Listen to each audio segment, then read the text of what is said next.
तो राम राम, नमस्कार, खमागणी, जय श्री कृष्णा, जय हिंद, जय भारत। तो दोस्तों, आज है 26 जनवरी और 26 जनवरी के दिन आज मैं आपको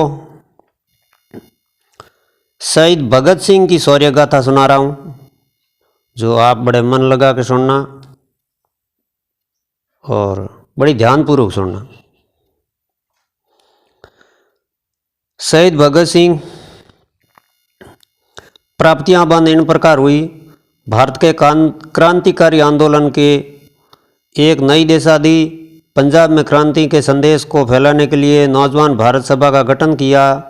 भारत में गणतंत्र दिवस की स्थापना की और चंद्रशेखर आज़ाद के साथ मिलकर हिंदुस्तान समाजवादी प्रजातंत्र संघ का गठन किया। लाला लाजपत राय की मौत का बदला लेने के लिए पुलिस अधिकारी सॉन्डर्स की हत्या की। बटुकेश्वर दत्त के साथ मिलकर केंद्रीय विधानसभा में बम फेंका। शहीद भगत सिंह भारतीय स्वतंत्रता संग्राम के प्रमुख क्रांतिकारियों में से एक थे। मात्र 24 साल की उम्र में देश के लिए सर्वोच्च बलिदान देने वाला ये वीर सदा के लिए अमर हो गया। उनके लिए क्रांति का अर्थ था अन्याय से पैदा हुए हालात को बदलना। भगत सिंह ने यूरोपियन क्रांतिकारी आंदोलन के बारे में पढ़ा और समाजवाद की ओर अत्यधिक आकर्षित हुए और उनके अनुसार ब्रिटिश शासन को उखाड़ फेंकने और भारतीय समाज के पुनर्निर्माण के लिए राजनीतिक सत्ता हासिल करना जरूरी था।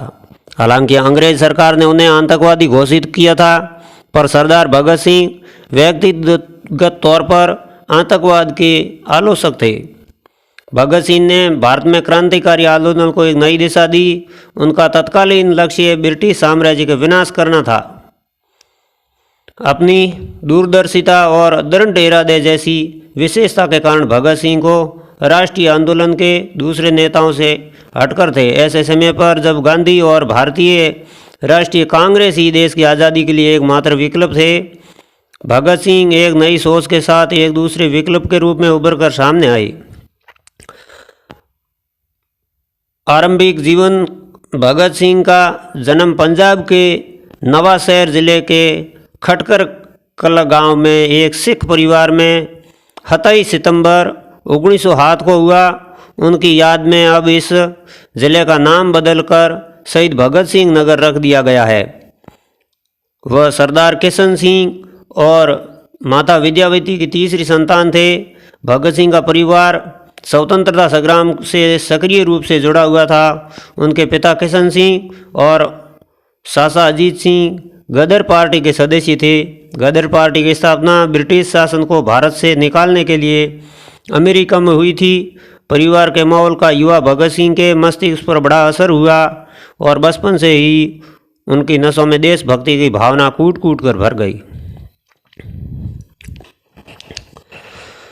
तो सन 1916 में लाहौर के डीएवी विद्यालय में पढ़ते हुए युवा भगत सिंह जाने पहचाने राजनेता जैसे लाला लाजपत राय और रास बिहारी बोस के संपर्क में आए। उस समय पंजाब राजनीतिक रूप से काफ़ी उत्तेजित था। जब जलियांवाला बाग हत्याकांड हुआ तब भगत सिंह सिर्फ 12 वर्ष के ही थे। इस हत्याकांड में उन्हें बहुत व्याकुल कर दिया। हत्याकांड के अगले ही दिन भगत सिंह जलियांवाला बाग गए और उस जगह से मिट्टी इकट्ठा कर उसे पूरी जिंदगी तक निशानी के रूप में रखा। इस हत्याकांड ने उनके अंग्रेज़ों को भारत से निकाल फेंकने के संकल्प को और दृढ़ कर दिया। क्रांतिकारी जीवन 1921 में जब महात्मा गांधी ने ब्रिटिश शासन के खिलाफ असहयोग आंदोलन का आह्वान किया, तब भगत सिंह ने अपनी पढ़ाई छोड़ आंदोलन में सक्रिय हो गए।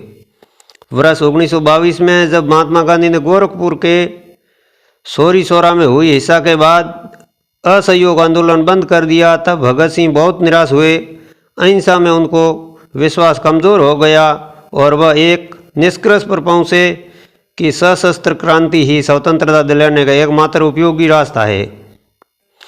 अपनी पढ़ाई जारी रखने के लिए भगत सिंह ने लाहौर में लाला लाजपत राय द्वारा स्थापित राष्ट्रीय विद्यालय में प्रवेश लिया।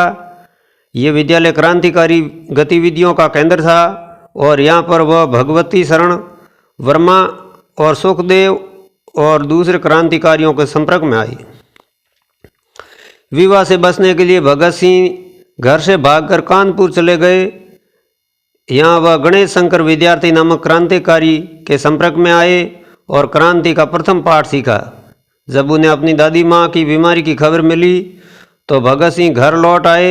उन्होंने अपने गांव से ही अपनी क्रांतिकारी गतिविधियों को जारी रखा। वह लाहौर गए और नौजवान भारत सभा नाम से एक क्रांतिकारी संगठन बनाया। उन्होंने पंजाब में क्रांति का संदेश फैलाना शुरू किया। वर्ष 1928 में उन्होंने दिल्ली में क्रांतिकारियों की एक बैठक में हिस्सा लिया और चंद्रशेखर आज़ाद के संपर्क में आए। दोनों ने मिलकर हिंदुस्तान समाजवादी प्रजातंत्र संघ का गठन किया। इसका प्रमुख उद्देश्य था सशस्त्र क्रांति के माध्यम से भारत में गणतंत्र की स्थापना करना।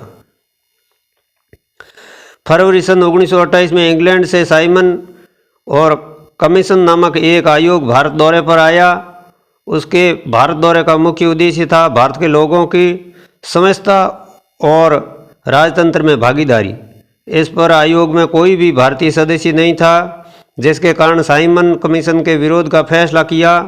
लाहौर में साइमन कमीशन के खिलाफ नारेबाजी करते समय लाला लाजपत राय पर क्रूरतापूर्वक लाठीचार्ज किया गया, जिससे वह बुरी तरह से घायल हो गए और बाद में उन्होंने दम तोड़ दिया। भगत सिंह ने लाला लाजपत राय की मौत का बदला लेने के लिए ब्रिटिश अधिकारी स्कॉट को, जो उनकी मौत का जिम्मेदार था, को मारने का संकल्प लिया। उन्होंने गलती से सहायक अधीक्षक सॉन्डर्स को स्कॉट समझकर मार गिराया। मौत की सज़ा से बचने के लिए भगत सिंह को लाहौर छोड़ना पड़ा। ब्रिटिश सरकार ने भारतीयों को अधिकार और आज़ादी देने और असंतोष के मूल कारण को खोजने के बजाय अधिक दमनकारी नीतियों का प्रयोग किया।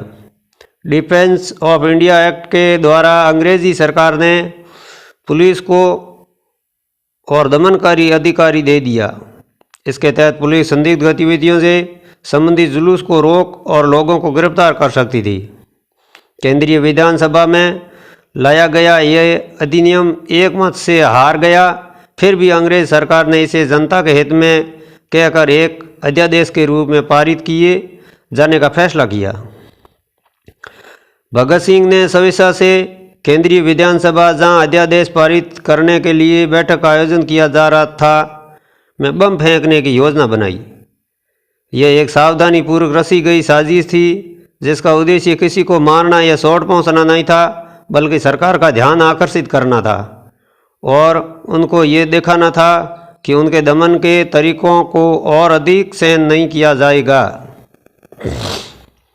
तो 8 अप्रैल 1929 को भगत सिंह और बटुकेश्वर दत्त ने केंद्रीय विधानसभा सत्र के दौरान विधानसभा भवन में बम फेंका। बम से किसी को भी नुकसान नहीं पहुंचा। उन्होंने घटनास्थल से भागने के बजाय जानबूझकर गिरफ्तारी दे दी। अपनी सुनवाई के दौरान भगत सिंह ने किसी भी बचाव पक्ष के वकील को नियुक्त करने से मना कर दिया। जेल में उन्होंने जेल अधिकारियों द्वारा साथी राजनीतिक कैदियों पर हो रहे अमानवीय व्यवहार के विरोध में भूख हड़ताल की। 7 अक्टूबर 1930 को भगत सिंह, सुखदेव और राजगुरु को विशेष न्यायालय द्वारा मौत की सजा सुनाई गई। भारत के तमाम राजनीतिक नेताओं द्वारा अत्यधिक दबाव और कई अपीलों के बावजूद भगत सिंह और उनके साथियों को 23 मार्च 1931 को प्रातःकाल फांसी दे दी गई।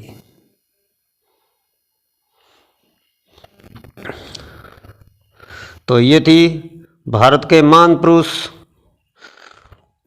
एक क्रांतिकारी और भारत को आज़ादी के दीवाने, आज़ादी दिलाने वाले शहीद भगत सिंह की कथा आपको कैसी लगी मुझे लाइक कमेंट करके ज़रूर बताना।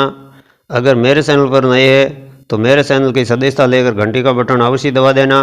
तो मिलेंगे एक नए वीडियो में, तब तक बने रहिए आप मेरे चैनल पर। जय हिंद, जय भारत।